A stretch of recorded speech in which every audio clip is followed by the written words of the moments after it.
ఎగ్జామ్స్కి ఉపయోగపడే Indian economy bits గురించి చెప్తాను కొన్ని. 16వ ఆర్థిక సంఘం సిఫార్సులు ఏ కాలానికి వర్తిస్తాయి అనేది క్వశ్చన్.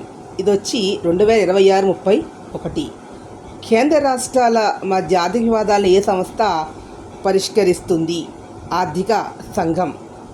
ఆర్థిక సంఘం సమర్పించే నివేదిక ప్రజలకు ఎప్పుడు అందుబాటులో ఉంటుంది అనేది క్వశ్చన్. దీనికి ఆన్సర్ వచ్చి పార్లమెంట్లో ప్రవేశపెట్టాక.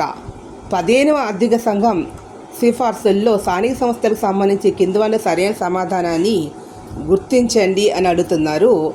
ఇక్కడ తీసుకున్నట్లయితే స్థానిక సంస్థల మొత్తం గ్రాంట్ 4.36 లక్షల కోట్లుగాను, గ్రామీణ స్థానిక సంస్థల గ్రాంట్ 2.40 లక్షల కోట్లుగాను, పట్టణ స్థానిక సంస్థల గ్రాంటు 1.2 లక్షల కోట్లుగాను ఇక్కడ మెన్షన్ చేశారు.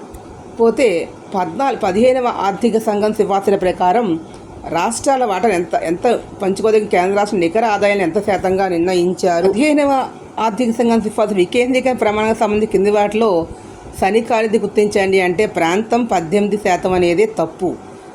15వ ఆర్థిక సంఘం చైర్మన్ ఎవరు అని అడుగుతున్నారు. ఇక్కడ ఆన్సర్ వచ్చి నందకిషోర్ సింగ్ అనేవారు. 15వ ఆర్థిక సంఘం ఉన్నత విద్యా గ్రాంట్కి సంబంధించిన సిఫార్సులో సరైంది గుర్తించండి అనేది ఇక్కడ తీసుకుంటే ఆన్లైన్ విద్యను ప్రోత్సహించే ప్రాంతీయ భాషలో ప్రొఫెషనల్ కోర్సుల అభివృద్ధికి గ్రాంట్లు. స్టేట్ ఫైనాన్స్ కార్పొరేషన్ని ఏర్పాటు చేసినట్టు రాజ్యాంగ సవరణ 73వ సవరణ. మరిన్ని కరెంట్ అఫైర్స్ వీడియోస్ కోసం please subscribe my channel. Thank you to all.